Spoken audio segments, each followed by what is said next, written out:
Hi everybody. Today we are going to study about two-stroke engines. We know the cars are powered by engines. How do we know this?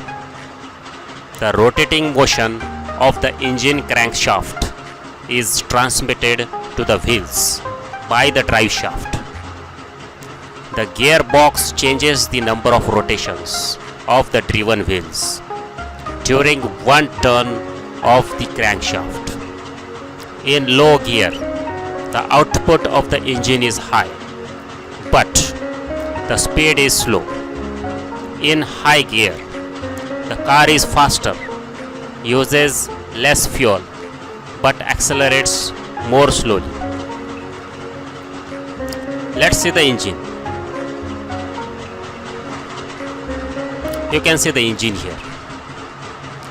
Cars in the past were often equipped with two-stroke petrol engines, but today four-stroke engines have generally marginalized them. The fuels used in two-stroke engines is petrol with lubricating oil. The function of the lubricating oil is to reduce the friction of the cylinders and the valves. Now we will see the cylinders.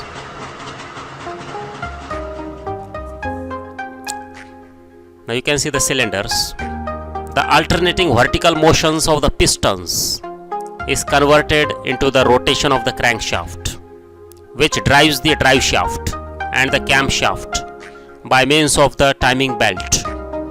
The camshaft operates the valve, which ensure fuel intake and the emission of exhaust gases through coordinated rhythmic opening and closing. You can see the operation. A two-stroke engine completes a power cycle in one revolution of the crankshaft. Petrol is mixed with oil. Combustion is not perfect, releasing more harmful materials into the atmosphere. Now we'll see the two strokes one by one. See the first stroke, which is called as intake stroke. In this stroke, the piston moves upward, decreasing the pressure underneath. The intake valve opens. A mixture of air, fuel and lubricating oil flows from the carburetor into the cylinder.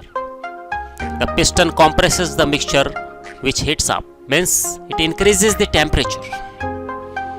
Now let's see that stroke number 2. In this stroke, the spark plug ignites the hot mixture. The explosion pushes the piston down in the cylinder.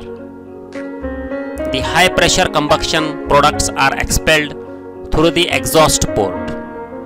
The pressure under the piston increases, forcing the mixture into the cylinder through the transfer port.